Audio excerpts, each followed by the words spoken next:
ওকে, আপনারা প্রস্তুত? তাহলে আমরা শুরু করছি। এই পর্বে নিজের ব্যাপারে আমি আপনাদের কিছু বলবো। এটা কোরআনের সাথে প্রাথমিক পরিচয় পর্ব হওয়ার কথা ছিল।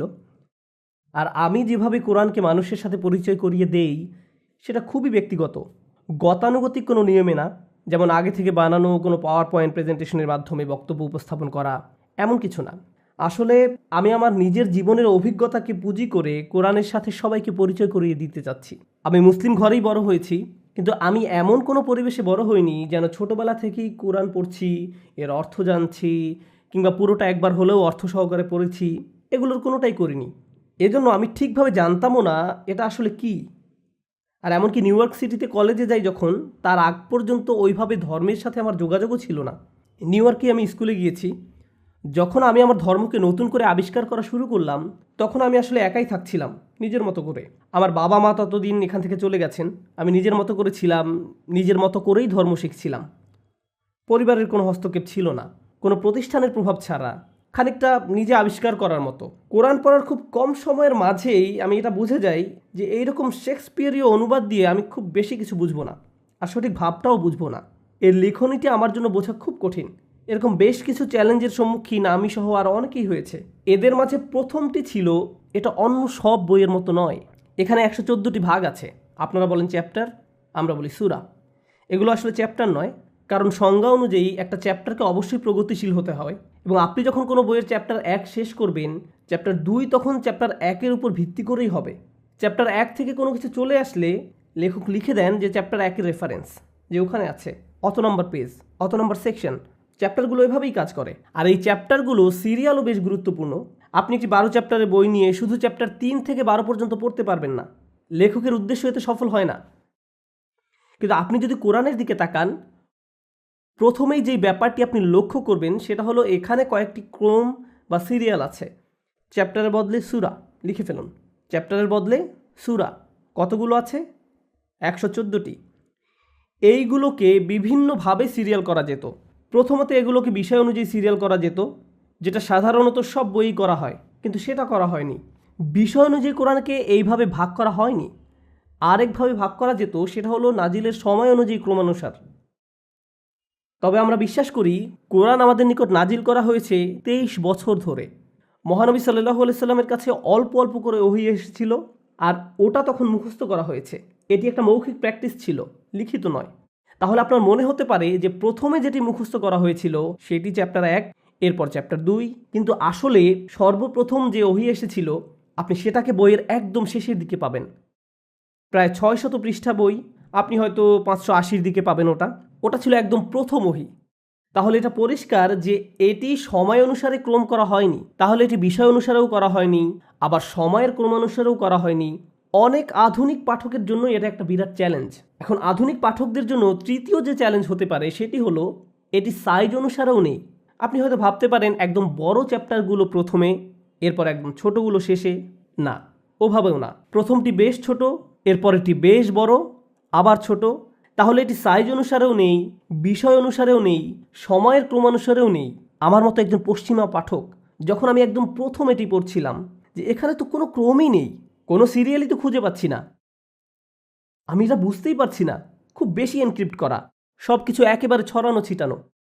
এরপর এত কিছুর পরেও আমি আপনাদেরকে বলেছিলাম, কারো কি মনে আছে মুসা আলাইহিস সালামকে নিয়ে কয়টি প্যারা আছে? 70টি। এইগুলো সব এক জায়গায় নেই, সবখানে ছড়ানো ছিটানো। এমনকি ওইগুলো সময়ের ক্রমানুসারে নেই, কয়েক রকমের ক্রমে আছে এগুলো। তো আমার প্রতিক্রিয়া ছিল, এটা আবার কেমন বই? আমি বুঝেই উঠতে পারছিলাম না। এরকমই ছিল আমার অনুভূতি যখন আমি প্রথম কোরআন পড়ছিলাম, কোরআনের অনুবাদ পড়ে। আমি আরব নই, আমি আরবি জানি না, অনুবাদ পড়া ছাড়া আমার আর কোনো উপায় ছিল না। এরপর হঠাৎ আমার মাথায় কী কাজ করলো আমি ঠিক জানি না, কিন্তু আমি সিদ্ধান্ত নিলাম যে আমি আরবি শিখব। আমি ততটুকু আরবি শিখব যাতে এই বইটি আমি অনুবাদ ছাড়াই পড়তে পারি। এটি 1999 সালের কথা। আমার ভাগ্য খুব ভালো ছিল, আল্লাহ আমাকে দারুণ প্রতিভাবান একজন শিক্ষক রহমত হিসেবে দিলেন। আমার স্কুল ছিল, চাকরি ছিল। এরপর আমি প্রতিদিন 3 ঘন্টা করে আরবি পড়তাম আমার শিক্ষকের কাছে। প্রতিদিন 18 ঘন্টা এভাবেই যেত। আরবি পড়ার একমাত্র উদ্দেশ্য ছিল কোরআনকে বোঝা। এটাই ছিল আমার একমাত্র উদ্দেশ্য। আমি কথা বলার জন্য আরবি শিখিনি, আরবি লেখার জন্য না, আমার আরব দেশগুলোতে ভ্রমণের উদ্দেশ্য ছিল না, আরব বন্ধুদের সাথে আড্ডা দেওয়ার উদ্দেশ্য ছিল না, এগুলো কোনোটাই আমার অনুপ্রেরণা ছিল না। আমার একমাত্র অনুপ্রেরণা ছিল এই কোরআনকে বোঝা। তো সারমর্ম বলা যায়, এরপর থেকেই আমি আরবি নিয়ে পড়াশোনা করছি, তখন থেকেই আমি কোরআনকে পড়ছি।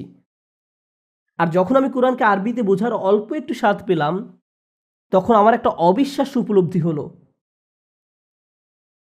যে ভাষাগতভাবে এই বইটি অনন্য। আর এটির কিছু সাহিত্যিক তারতম্য আছে, যেগুলোর সঠিক মূল্যায়ন করতে হলে অন্যান্য সাহিত্যিক কাজগুলোর সঙ্গে তুলনা করলে চলবে না। এটা নিজের উপরে ভিত্তি করে এটাকে তুলনা করতে হবে। মাঝে মাঝে এটা খুব ভালো একটা উদাহরণ নয়, কিন্তু এটি আপনাদের অল্প হলেও ধারণা দিবে। যেমন ধরুন, কোনো এক সময়ে কেউ একটা নতুন ধরনের মিউজিক আবিষ্কার করলো, আর প্রথম প্রথম মানুষ যখন এটি শুনলো, তাদের প্রতিক্রিয়া হলো, এটা আবার কি?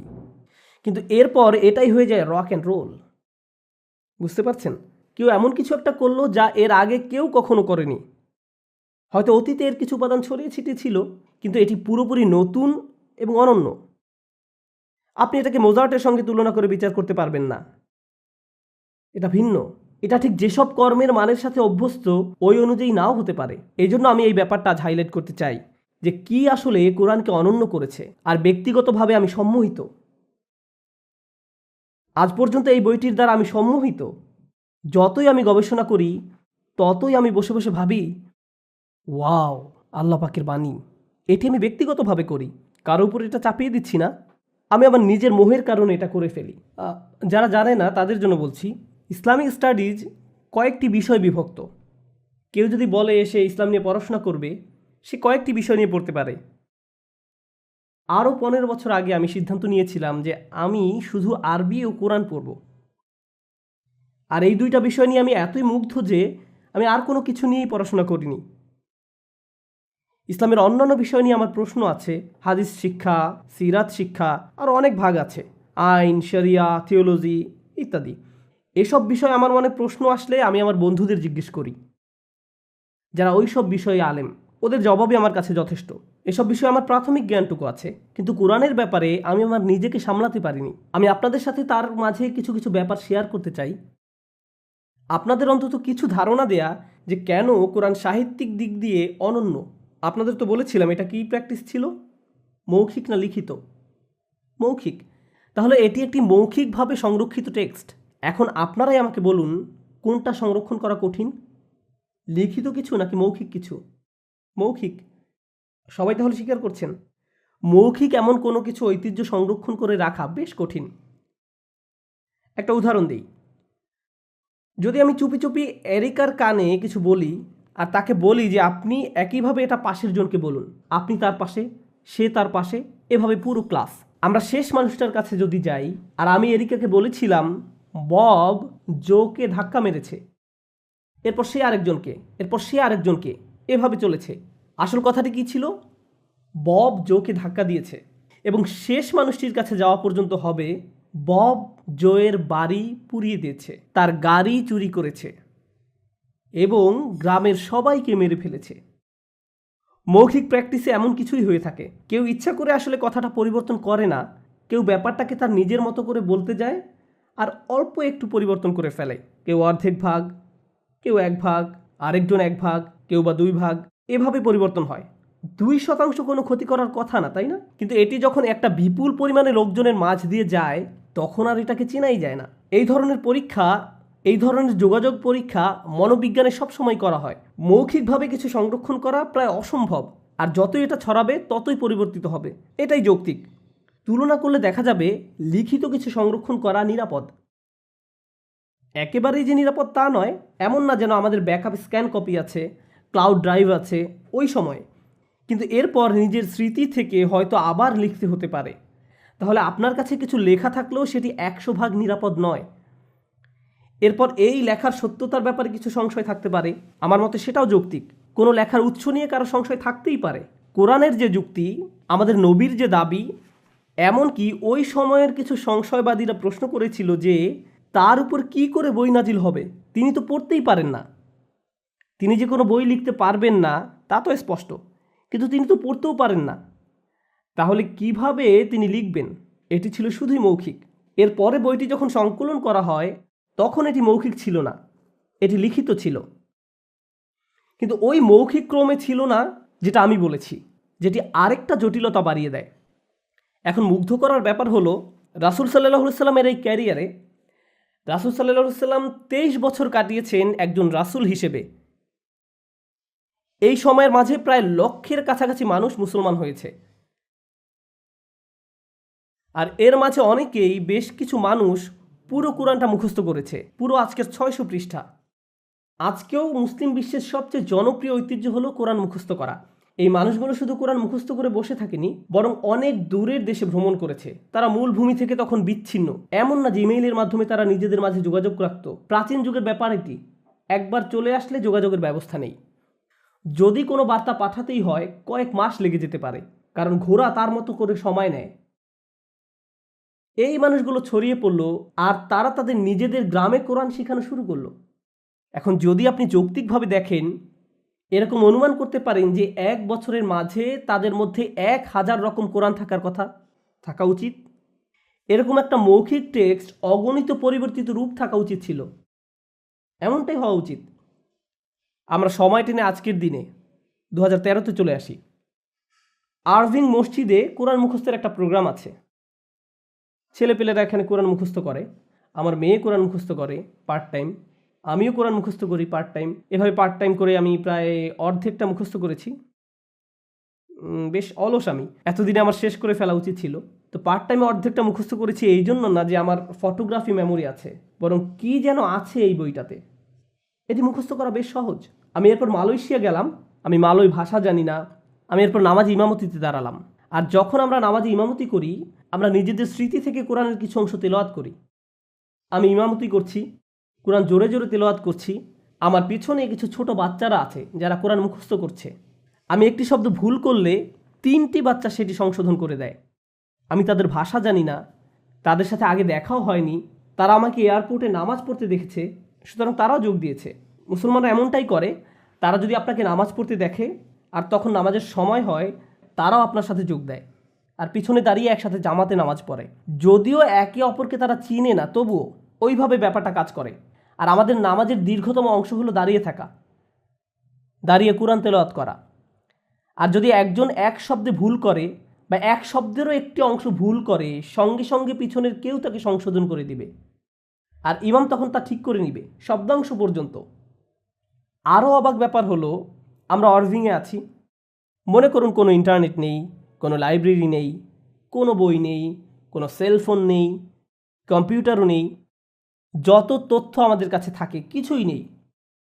আমেরিকার সংবিধানের কোনো কপি নেই, বাইবেলের কোনো কপি নেই, কিছুই নেই, কোনো বই নেই, কোনো তথ্য নেই। আমি চ্যালেঞ্জ করতে পারি 24 ঘন্টার মাঝে আমরা কোরআন পেয়ে যাব অরভিংয়েই। আসলে পুরো অরভিংয়েও খোঁজার দরকার নেই, এখান থেকে 5 ব্লকের মাঝেই পাবো। পুরো কোরআনটা আমরা পেয়ে যাব। কেন? স্মৃতি। কিন্তু ওটাকে আবার লিখনীতে রূপ দিতে হবে। কিছু ছেলেপেলেকে বসিয়ে দিতে হবে, সবাই 1 পৃষ্ঠা করে লিখবে, হয়ে যাবে কিছুক্ষণের মাঝেই। লেখার পর তারা যদি একটা লাইব্রেরি কপির সাথে তুলনা করে, কি হবে? একই জিনিস। এমনকি শব্দাংশ পর্যন্ত, দাড়ি কমা পর্যন্ত। আর এটা আমাকে মুগ্ধ করে, কিভাবে একটা বই এতটাই বদ্ধমূলভাবে মানুষের মনে গেঁথে থাকে যাতে এত সহজেই এটা পুনরুদ্ধার করা যায়। আর এটা শুধুমাত্র অরভিংয়ে নয়, আমি উইলিসে এটা করতে পারি, এটা ফোর্ট ওয়ার্থেও করতে পারি, এমনকি মিকনিতেও। আমি এটা আর যে কোনো জায়গায় করতে পারি। এতে আমি মুগ্ধ হচ্ছি যে একটি মৌখিক কিছু এতটাই দারুণভাবে সংরক্ষিত আর একীভূত, অথচ যুক্তিগত দিক দিয়ে এটির লাখ লাখ ভাষণ থাকা উচিত ছিল। লিখে রাখার যে রীতি ছিল, সেগুলোকে একত্রিত করা হয়েছিল। অনেক পরে মুখস্থ করার রীতি সেখানে অনেক কাল ধরেই চলে আসছিল, অনেক অনেক কাল আগে থেকে। যাই হোক, এটা মৌখিক ঐতিহ্য ছিল। আমি আপনাদের বলছিলাম আমাদের নবীর একটা অপারগতার কথা। সেটি কি বলতে পারবেন? তিনি কি যেন করতে পারতেন না? ও হ্যাঁ, তিনি লিখতে পারতেন না। তো এখন একটি সূরা, কতগুলো সূরা যেন আছে কোরআনে?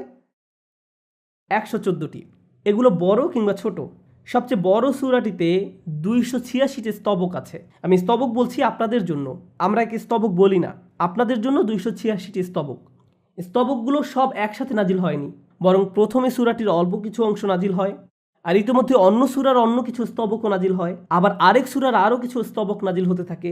আমাদের নবী সেসব পড়তেন আর সাথীদেরকে বলে দিতেন আসলে এই স্তবকগুলো ওই সূরার অন্তর্ভুক্ত, আর ওই স্তবকগুলো ওই সূরার অন্তর্ভুক্ত, আর তিনি সবসময় এভাবে বলে দিতেন। তো তার কাছে ধরুন 20টি সূরা নাজিল হচ্ছে, সবগুলোই আংশিকভাবে, সবগুলোই অল্প অল্প করে নাজিল হচ্ছে, আর তিনি তার সঙ্গীদের বলছেন কোন স্তবক কোথায় বসবে। তার সামনে কোনো কাগজে সেসব লেখাও ছিল না, থাকলেও কোনো লাভ হতো না, কারণ তিনি পড়তে জানতেন না। এই সব কিছুই ঘটছিল মুখে মুখে। একটা সময়ে সম্পূর্ণটা বলা ও সাজানো শেষ হয়ে গেল, আর আমরা একে একটা বই হিসাবে পেলাম, যা কালানুক্রমে নয়, যার আকারে বা বিষয়ের কোনো ধারাবাহিকতা নেই। মনে আছে আমি যে বলেছিলাম কোরআনের সবচেয়ে যেটি বড় সূরা, ইতিহাসবেত্তাগণের মতে এটি নাজিল হতে 10 থেকে 12 বছর সময় লেগেছিল। এই সূরাটি যখন নাজিল হচ্ছিল তখনই কোরআনের অনেক বড় একটা অংশ নাজিল হচ্ছিল, যেগুলো ছিল অন্যান্য সূরার অন্তর্ভুক্ত। সূরাটি নাজিল হলো, মানুষ তা মুখস্থও করে ফেলল, কিন্তু সে সময় তারা স্তবকের নম্বর দিত না। আমি যেমন বললাম সূরাটিতে 286টি স্তবক আছে, এটা আমি বলতে পেরেছি কারণ কোরআনের একটা ছাপানো কপিতে স্তবকের সংখ্যা দেয়া আছে, কিন্তু প্রকৃত কোরআনে কি তা ছিল?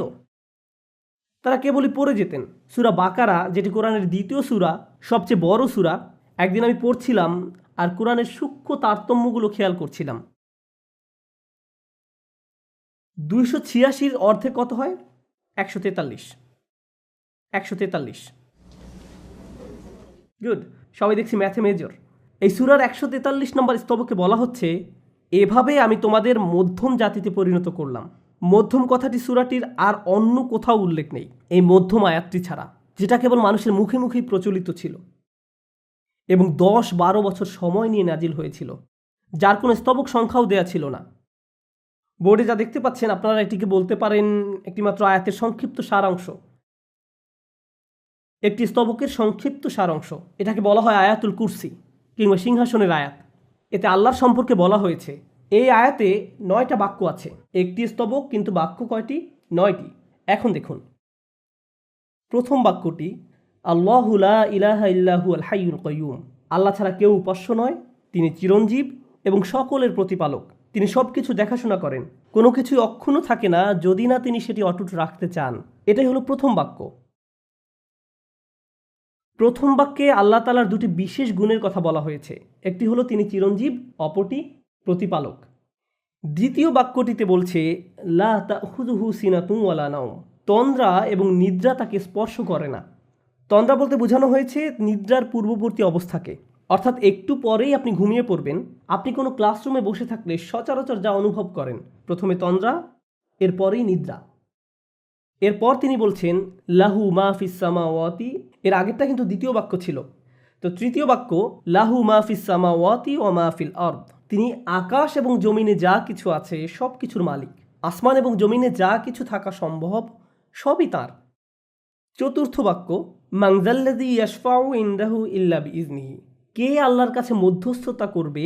আমি মধ্যস্থতা শব্দটি ব্যাখ্যা করব, কারণ আমি যখন অনুবাদ পড়েছি আমি এই শব্দটার মানে বুঝিনি, আর আমি ধারণা করছি আপনাদের মধ্যেও কেউ কেউ এই শব্দটার মানে বুঝতে পারবেন না। এর মানে হলো আপনি যখন কোনো সমস্যায় পড়েন চাকরির ক্ষেত্রে এবং আপনাকে এখনই বের করে দেওয়া হবে, কিন্তু অফিসের ম্যানেজার হলো আপনার মামা, তিনি আপনার এবং কোম্পানির সিইওর মাঝে এসে দাঁড়িয়ে বললেন সে তো আমার ভাগ্নে, ওকে দয়া করে আরেকটা সুযোগ দিন, এত কঠোর হবেন না। এখানে মামা মধ্যস্থতা করলেন। আপনি একটি ঝামেলায় পড়তে যাচ্ছিলেন, কিন্তু আপনার মামা ছিল বলে তিনি আপনাকে বাঁচিয়ে দিলেন। অথবা পথে পুলিশ আপনাকে আটকালো, আপনার গাড়ির জানালা দিয়ে পুলিশ দেখতে পেলেন, আপনি নিজেকে বাঁচাতে চাইছেন, সে সময় বললেন ও আপনার হ্যাটটা খুবই সুন্দর স্যার, কিন্তু এ কথায় কাজ হলো না। এরপর আপনি যখন লাইসেন্স বের করছেন তখন বললেন আমার ভাইও কিন্তু পুলিশে চাকরি করে। ও তাই নাকি, কোন এলাকার? আমি তো ওকে চিনি। আচ্ছা আপনি যান, সাবধানে চালাবেন। ফ্র্যাঙ্কের নামে সেই আইডি কার্ডটি মধ্যস্থতা করেছে। যখন আপনি এমন কাউকে চিনেন যে ঝামেলায় পড়লে আপনাকে সাহায্য করতে পারবে, সেই হলো মধ্যস্থতাকারী। আল্লাহ বলছেন কার সাহস আছে তার সামনে মধ্যস্থতা করার, যাকে তিনি অনুমতি দিয়েছেন সে ছাড়া কেউ আল্লাহর সামনে এসে বলতে পারবে না আল্লাহ প্লিজ দাঁড়ান, আমি জানি আপনি তাকে এখন জাহান্নামে নিক্ষেপ করবেন, কিন্তু সে আমার লোক। এরকমটা সম্ভব নয় যদি না আল্লাহ এর অনুমতি দিয়ে থাকেন। তো তিনি এমন ঘটনার বর্ণনা দিলেন যা হওয়া সম্ভব নয়, তবে কিছু ব্যতিক্রম রয়েছে। এই ব্যতিক্রমটা কেমন আমরা তা এখনো জানি না, আমরা শুধু জানি তার অনুমতি ছাড়া এমন হওয়া সম্ভব না। এটা ছিল চতুর্থ বাক্য। পঞ্চম বাক্য, তিনি জানেন সামনে কি আছে, অর্থাৎ তাদের ভবিষ্যৎ, এবং তাদের পিছনে কি আছে, অর্থাৎ তাদের অতীত। তিনি তাদের ভবিষ্যৎ ও অতীত জানেন। এরপর তিনি বলছেন ওয়ালা ইউহিতুনা বিশাইইম মিন ইলমিহি ইল্লা বিমা শা। তার জ্ঞানের কিছুই তারা জানে না তিনি যতটুকু জানতে দিয়েছেন তা ছাড়া। তিনি সবকিছুই জানেন আর আমরা কিছুই জানি না, তাও যতটুকু জানি সেটা জানতে পেরেছি কারণ তিনি জানতে দিয়েছেন। সুতরাং আমরা যা জানি সেটা হলো ব্যতিক্রম, যা তিনি আমাদের জানতে দিয়েছেন। তারপর তিনি বলছেন ওয়াসিআ কুরসিয়ুহুস সামাওয়াতি ওয়াল আরদ। তার রাজকীয় সিংহাসন বিশ্ব জুড়ে ব্যাপৃত, অর্থাৎ তার সকল সৃষ্টি তার রাজত্বে রয়েছে, তার আরশের নিচে। আমরা জানি সিংহাসন প্রাসাদের খুবই ছোট একটা অংশ জুড়ে থাকে, প্রাসাদের সবচেয়ে গভীরে থাকে রাজকীয় আসন। আপনার সিংহাসন হয়তো বিশাল, কিন্তু তারপরও প্রাসাদের তুলনায় তা খুবই ক্ষুদ্র। আল্লাহ বলছেন তার সিংহাসনটাই সারা বিশ্বে ছড়িয়ে রয়েছে। শুধু সিংহাসন, প্রাসাদের কথা তো বাদই দিলাম। এভাবে তিনি তার মহামান্বিত ঐশ্বর্য বর্ণনা করেছেন। যাই হোক, এরপর তিনি বলছেন ওয়ালা ইয়াউদুহু হিফযুহুমা। আসমান সমূহের রক্ষণাবেক্ষণে, আসমান জমিনের এই রক্ষণাবেক্ষণ কাজে তিনি ক্লান্ত হন না। ক্লান্তির অনুভূতি কিন্তু রক্ষণাবেক্ষণের সাথে জড়িত। অ্যাকশন মুভিগুলোতে দেখবেন সিকিউরিটি গার্ডরা সবসময় কি করে বলুন তো? সেই সুযোগেই সবাই পার পেয়ে যায়, কারণ সিকিউরিটি গার্ড ঘুমিয়ে পড়ে। আপনি যখন কোনো কিছুর পাহারা দিবেন স্বভাবতই আপনার ঘুম পাবে। আল্লাহ বলছেন আসমান এবং জমিন পাহারা দিয়ে তিনি ক্লান্ত হন না। এরপর বলছেন ওয়াহুয়াল আলিয়ুল আযীম, তিনি সর্বোচ্চ, সর্বশ্রেষ্ঠ। 9টা বাক্য হলো তো, তাই না? 1 2 3 4 5 6 7 8 9। সবাই 9টা বাক্য দেখতে পাচ্ছেন তো? এবার একটা মজার জিনিস দেখুন। প্রথম বাক্যে আল্লাহর দুটি বিশেষ গুণের কথা বলা হয়েছে, নবম বাক্যেও আল্লাহর দুটি বিশেষ গুণের কথা বলা হয়েছে, দেখতে পাচ্ছেন? দ্বিতীয় বাক্যে বলছে তাকে তন্দ্রা ও নিদ্রা স্পর্শ করে না। আর তন্দ্রা এবং নিদ্রা কিসের কারণে আসে? 8 নম্বর বাক্যে দেখুন কি লেখা আছে, ক্লান্তি। তৃতীয় বাক্য বলছে তিনি সব কিছুর মালিক। আর শেষ থেকে তৃতীয় বাক্য বলছে তার আসন সব কিছুকে ব্যাপৃত করে আছে।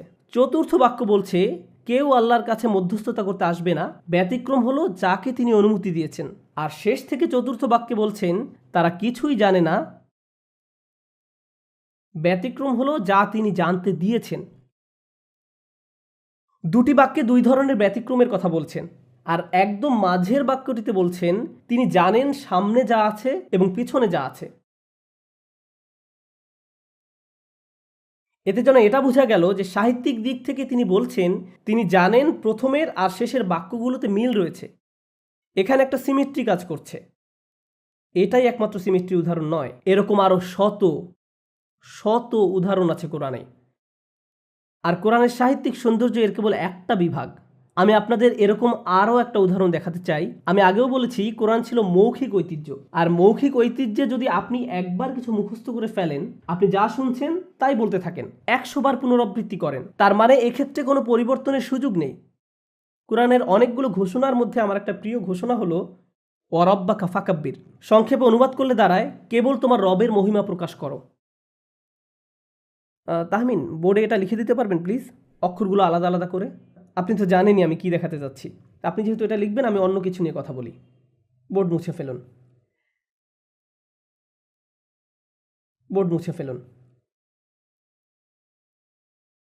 আমি আপনাদের কোরআনের একটা গভীর বিষয়ের উদাহরণ দিতে চাই, কোরআনকে কিভাবে বিন্যস্ত করা হয়েছে সে বিষয়ে। কোরআনে অনেক কাহিনী রয়েছে, আমার খুব প্রিয় একটা কাহিনী হলো জোসেফের কাহিনী, জোসেফের গল্প। কোরআনের 12 নম্বর সূরাটি জোসেফের জীবন কাহিনী নিয়ে। তাহমিন, আমি আরবিতে লিখব। আচ্ছা, আমি লিখে ফেলি।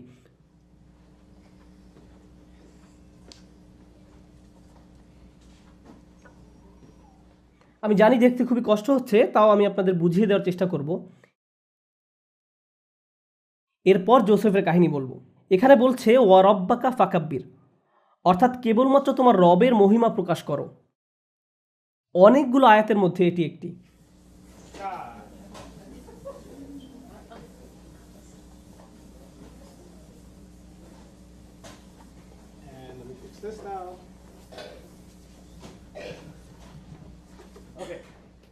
এই কথাটি একটা আলোচনার অংশ বিশেষ, একটা প্যারা থেকে আমি একটা বাক্য বলছি। এটা চমৎকার একটা বিবৃতি।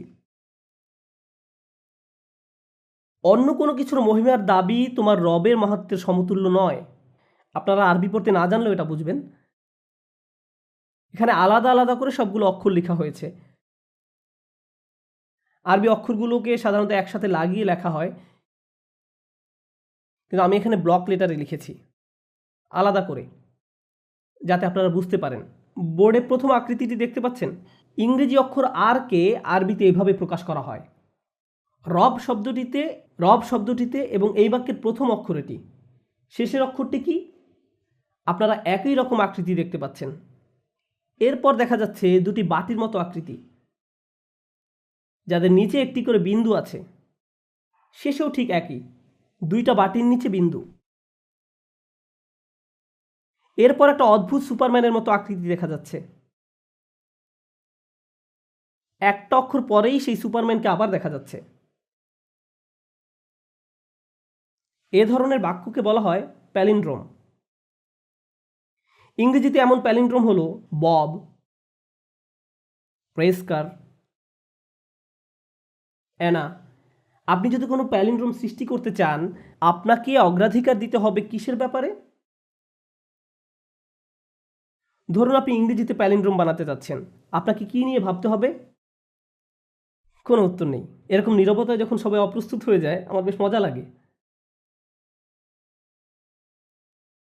আপনাকে বানানের দিকটায় নজর দিতে হবে। কিন্তু আমরা যখন কথা বলি, আমরা সাধারণত আমাদের বক্তব্য নিয়ে বেশি চিন্তিত থাকি। আপনি কী বিষয় নিয়ে কথা বলবেন তা নিয়ে চিন্তিত থাকেন। কিন্তু প্যালিন্ড্রোম সৃষ্টি করতে হলে আপনাকে আপনার বক্তব্যের কিছু বিষয়ে আপোস করতে হবে, বানানের ব্যাপারটা ঠিক রাখার জন্য। আর বানান ঠিক রাখতে হলে আপনাকে মূল বিষয়ে কিছুটা পরিবর্তন করতে হবে, কারণ এক্ষেত্রে আপনি এটা ভাবছেন না আপনি কি বলতে চাইছেন, বরং ভাবছেন এটা কেমন শোনাবে, সেটাই অগ্রাধিকার পাবে। তো ইংরেজিতে যখন প্যালিন্ড্রোম লিখি, আমরা শব্দটির অর্থের বা প্রয়োগের দিকে বেশি নজর দেই না। বিবৃতিটি ছিল কেবলমাত্র তোমার রবের মহিমা প্রকাশ করো। এটা কি কোনো অপূর্ণাঙ্গ বাক্য? হ্যাঁ, আর এটা প্রকৃতপক্ষে একটা অনুচ্ছেদের অংশ। এমন না যে নবী একদিন বললেন যে দেখো দেখো এই আয়াতটা। অবশ্য সেটা সম্ভবও না, কারণ তিনি কি করতে জানতেন না? পড়তে জানতেন না। তিনি যদি সকলকে অক্ষরগুলো দেখাতে চাইতেন, তাকে সে অক্ষরগুলো চিনতে হতো, কিন্তু তিনি তো আরবি অক্ষর চিনতেন না, তিনি শুধু বলে যেতেন। আর এই চমৎকার ব্যাপারগুলো আবিষ্কার হয়েছে শত শত বছর পরে কোরআনের ছাপানো কপি পাওয়াতে। এই আয়াতটা দেখো, না না ওই আয়াতটা, এই যে এখানে একটা সিমেট্রি, আবার এখানে দেখো, এই সম্পূর্ণ অনুচ্ছেদটাই সিমেট্রি। জোসেফের গল্প সম্পর্কে কিছু বলছিলাম। জোসেফের কাহিনী চমৎকার একটা গল্প, অত্যন্ত আকর্ষণীয়। এটা 12 নম্বর সূরা, যাকে 12 ভাগে বিভক্ত করা হয়েছে।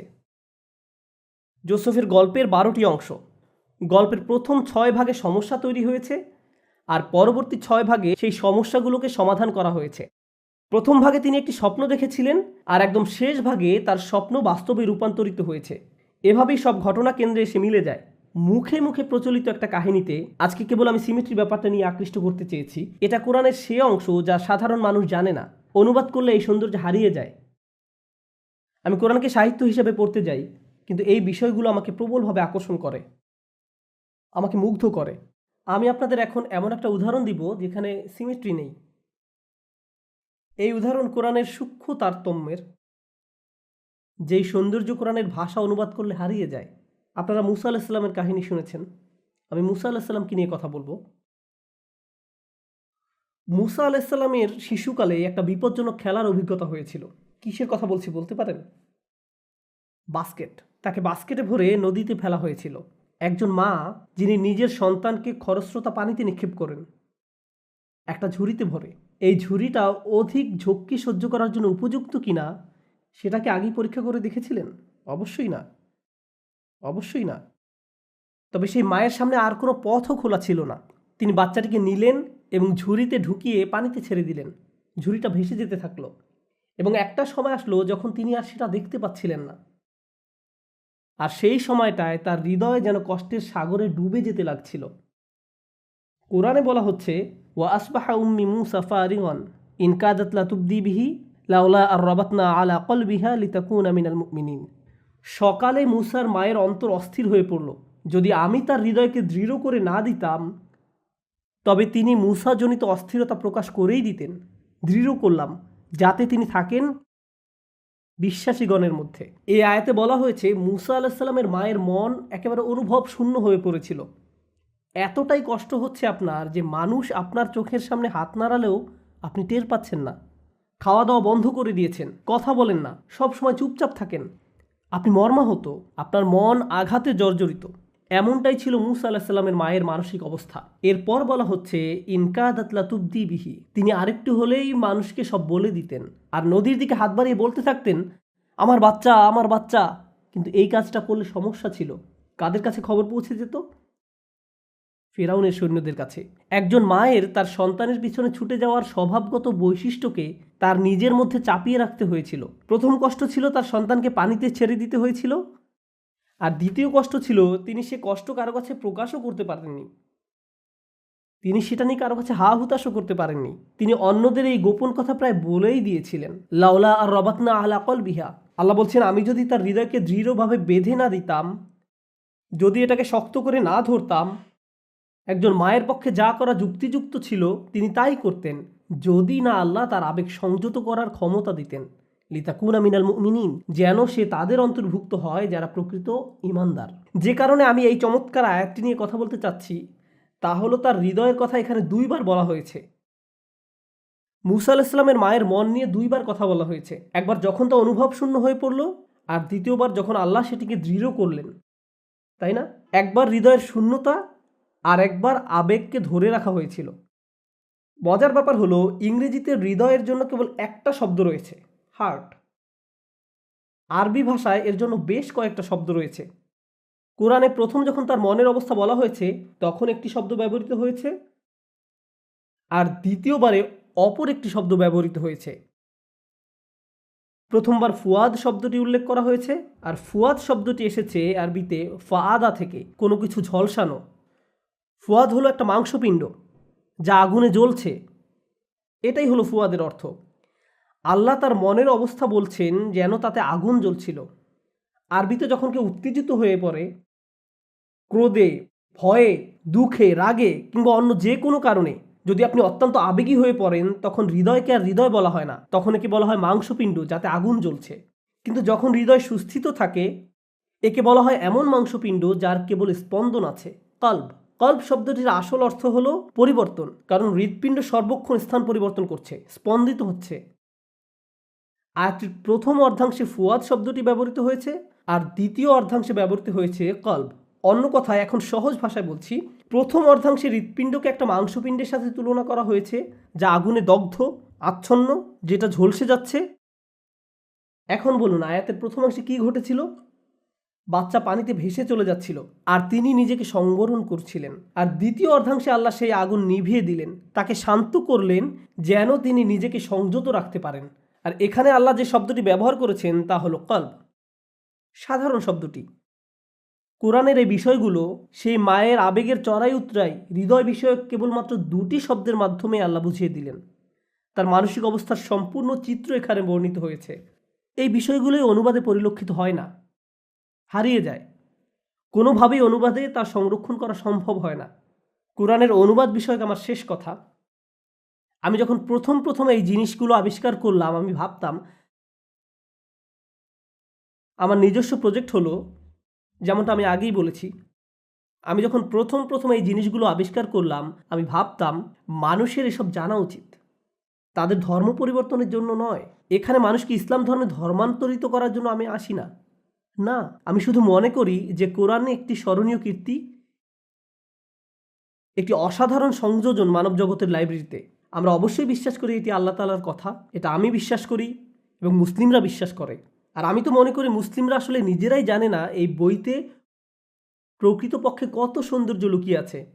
আমাদের মাঝে কত মুসলিম আছেন যারা জানেনই না এই বই থেকে তারা কতটা উপকৃত হতে পারেন। তো আমি চাচ্ছিলাম সবাই যেন এই বই থেকে সাহিত্যিক বিষয়ক শিক্ষা গ্রহণ শুরু করে, যাতে মানুষ যখন এই বই নিয়ে কথা বলবে তারা এর সম্পর্কে জেনে কথা বলবে, হোক সে মুসলিম কিংবা অমুসলিম। তাদের অন্তত এতটুকু জানা দরকার যে এই বই আসলে কী নিয়ে কথা বলছে এবং অনুবাদের কারণে বিষয়গুলো যেন হারিয়ে না যায়। এজন্য আমি একটা ভিডিও সিরিজ করেছি কোরআন ভিত্তিক।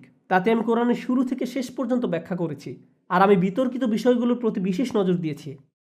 যেমন ধরুন, উদাহরণস্বরূপ কোরআনের একটি সমালোচিত আয়াত, তাদেরকে যেখানেই পাও হত্যা করো। হ্যাঁ, কোরআনে এই কথা আছে, আমি আপনাকে বলে দিচ্ছি। আর আমার এই আয়াত নিয়ে কথা বলতে মজা লাগে, আমি সত্যিই পছন্দ করি।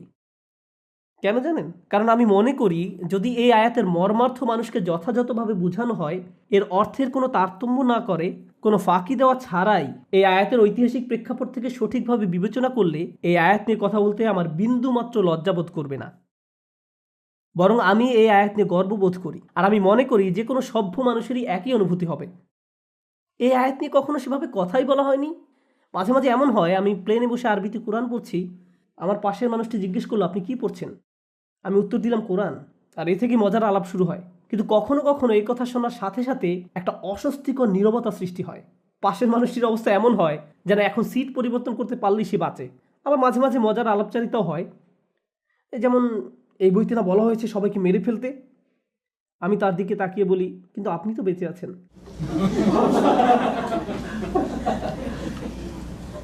এই আয়াতে আসলে কি বলা হয়েছে?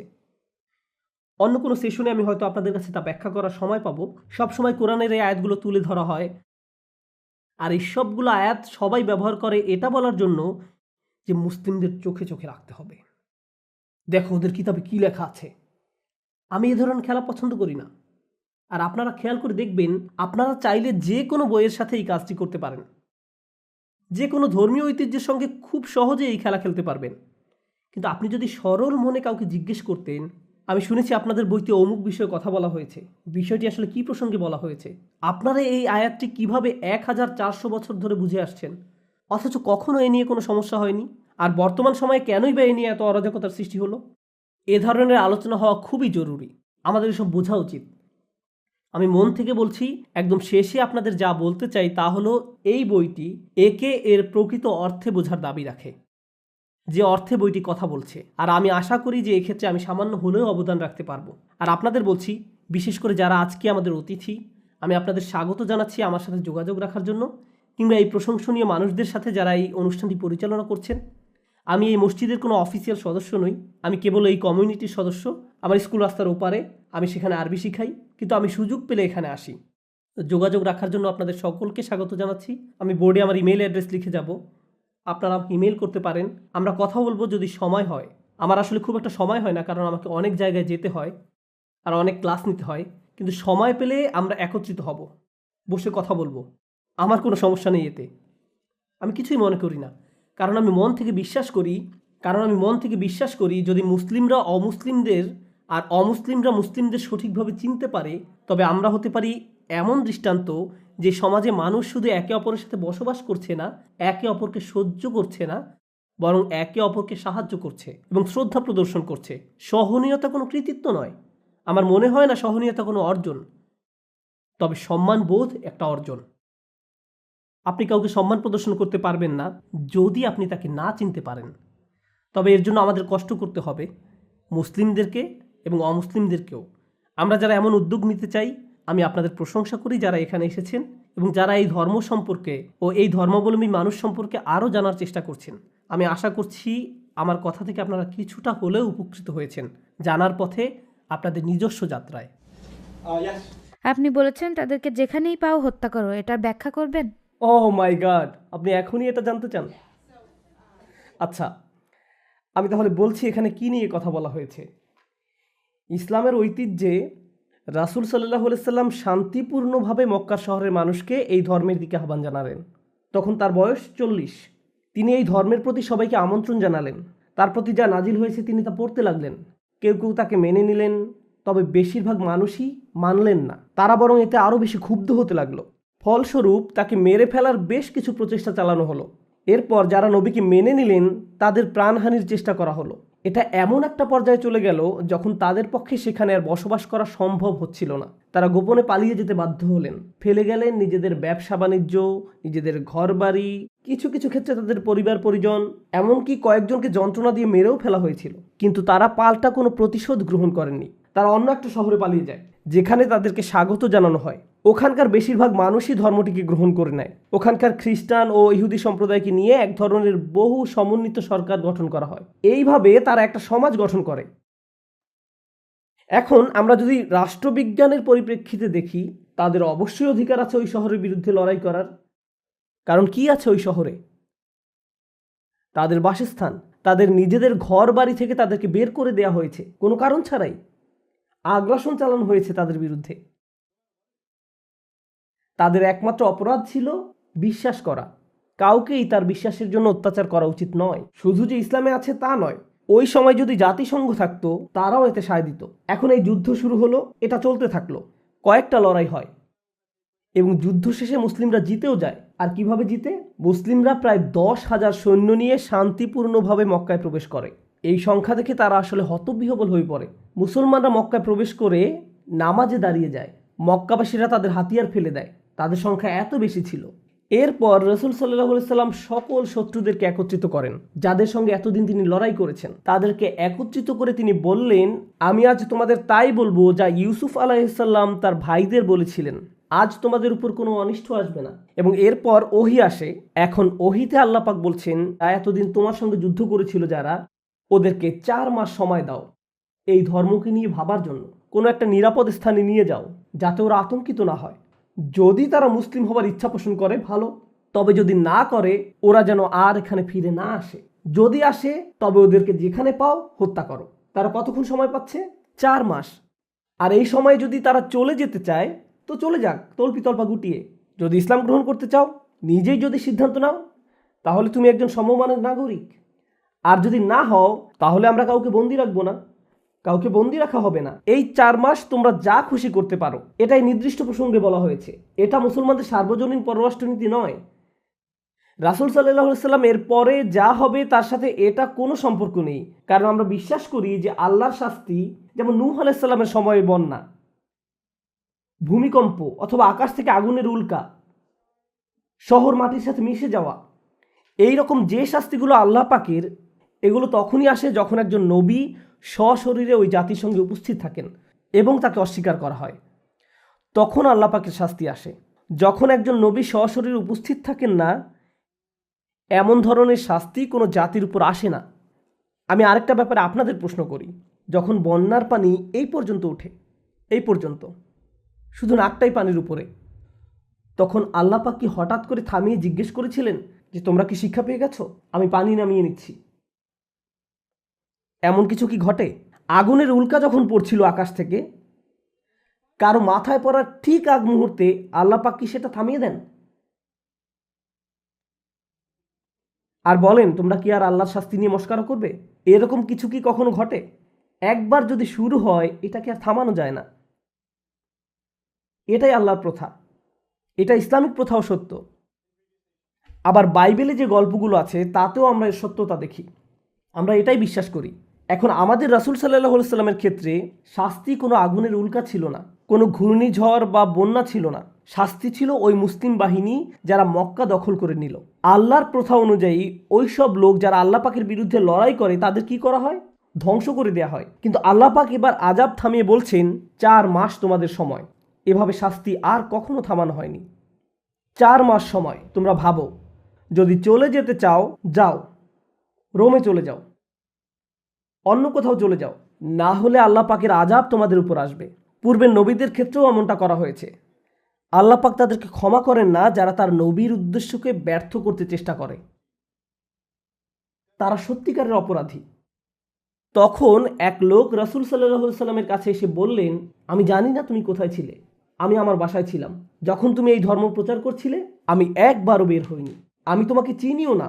মক্কা দখল করার পরে আমি তোমাকে চিনলাম, আমার কি হবে? তার ঘরে নিশ্চয়ই কোনো এক্সবক্স ছিল, সে ঘর থেকে বেরই হননি।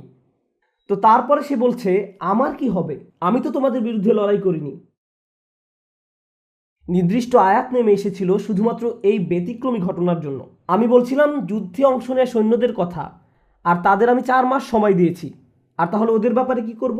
আল্লাহ বলছেন, আর মুশরিকদের কেউ যদি তোমার কাছে আশ্রয় প্রার্থনা করে তবে তাকে আশ্রয় দেবে, যাতে সে আল্লাহর কালাম শুনতে পায়, অতঃপর তাকে তার নিরাপদ স্থানে পৌঁছে দেবে। এটা এজন্য যে সে এর জ্ঞান রাখে না। মূর্তি পূজারীদের মাঝে কেউ যদি তোমার কাছে এসে বলে, দেখুন এখানে কি হচ্ছে আমি কিছুই বুঝতে পারছি না, তাহলে তাকে তার মতো থাকতে দাও, তাকে নিরাপদ স্থানে রাখো, যতক্ষণ পর্যন্ত না সে আল্লাহ পাকের বাণী শুনতে পারে। আল্লাহ পাকের বাণী শোনার পর তাকে কোনো একটা নিরাপদ স্থানে পৌঁছে দাও, কারণ তারা এই ব্যাপারে জানতো না। তাহলে যারা এই ব্যাপারে জানে না, আপনার দায়িত্ব হলো তাদের রক্ষা করা। কোনো প্রসঙ্গ ছাড়া আপনি যা খুশি নিয়ে আসতে পারেন। আমি দৌড়াচ্ছি আমার বাচ্চার পেছনে, তার সাথে খেলছি আর বলছি আমি তোমাকে ধরবো, আমি একটা সিংহ, আমি তোমাকে খেয়ে ফেলবো। আমি প্রায় সময় এমন বলি। এখন আপনি যদি এটা রেকর্ড করেন, নুমান আলী খান সাহেব বলেছেন তিনি তার ছেলে মেয়েদের খেয়ে ফেলবেন, আমাদের কাছে রেকর্ডিং আছে, আপনি কি এটা বলেছেন স্যার? হ্যাঁ আমি বলেছি। আমার বাচ্চাকে জিজ্ঞেস করতে পারে তুমি কি ভয় পেয়েছিলে, সে বলবে আমি ভীষণ ভয় পেয়েছিলাম। কোন পরিপ্রেক্ষিতে কি বলা হচ্ছে? একটা লেখাকে খুব সহজেই বিকৃত করা যায়। এর মাঝের সৌন্দর্য হলো, যখন আমি দেখি মানুষ কোরআনকে বিকৃত করছে, আমি আল্লাহ পাকের দেয়া কথার প্রমাণ পাই। কারণ তিনি বলছেন এটা দিয়ে তিনি অনেককে পথ দেখান, আবার অনেককে পথ থেকে সরিয়ে নেন। আর তারাই এ পথ থেকে সরে যায় যারা সত্যিকার ভাবেই অপরাধী। তারা খারাপ দিকেই এটাকে ব্যবহার করবে।